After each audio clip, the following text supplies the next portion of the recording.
ஒட்டுமொத்தமாக தமிழகத்தில் இப்பொழுதைய சூழலை ஒரு திரைப்பட நடிகர் என்றார்கள், அரசியல் திரைப்படம் அல்ல என்றார்கள். ஆனால் இப்பொழுது வரக்கூடிய முன்னிலை நிலவரங்கள் ஏதோ ஒரு திரைப்படத்தினுடைய கிளைமேக்ஸ் காட்சியை பார்ப்பதை போன்றுதான் இருக்கின்றது. ஒட்டுமொத்தமாக திமுகவிற்கு மட்டுமல்ல அதிமுகவினரும் நிலை குலைந்திருக்கின்றார்கள் பல்வேறு தொகுதிகளில் என்பதை பார்க்க முடிகின்றது. மூன்றாவது சுற்றுதான் பல இடங்களில் எண்ணப்பட்டுக் கொண்டிருக்கின்றது. இது இறுதி முடிவு அல்ல. இந்த நிலவரங்கள் மாறி அமையக்கூடும், இல்லை என்று சொல்லவில்லை. ஆனால் இதுவே பல இடங்களில் அதிமுகவினர் திமுகவினரை நிலைகுலைய வைத்திருக்கின்றது என்பதை சொல்ல வேண்டும். சென்னையிலே ஒரே ஒரு நபராக தாவேகாவோடு மல்லு கட்டி கொண்டிருக்கின்றார் அமைச்சர் சேகர் பாபு.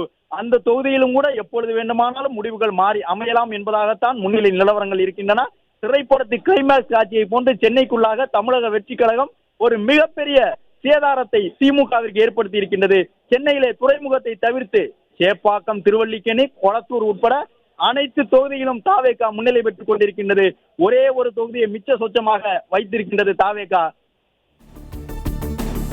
பிளே ஸ்டோர் மற்றும் ஆப் ஸ்டோரில் இருந்து பாலிமர் செயலியை QR கோடு மூலம் பதிவிறக்கம் செய்யுங்கள். செய்திகளை உடனுக்குடன் பெறுங்கள்.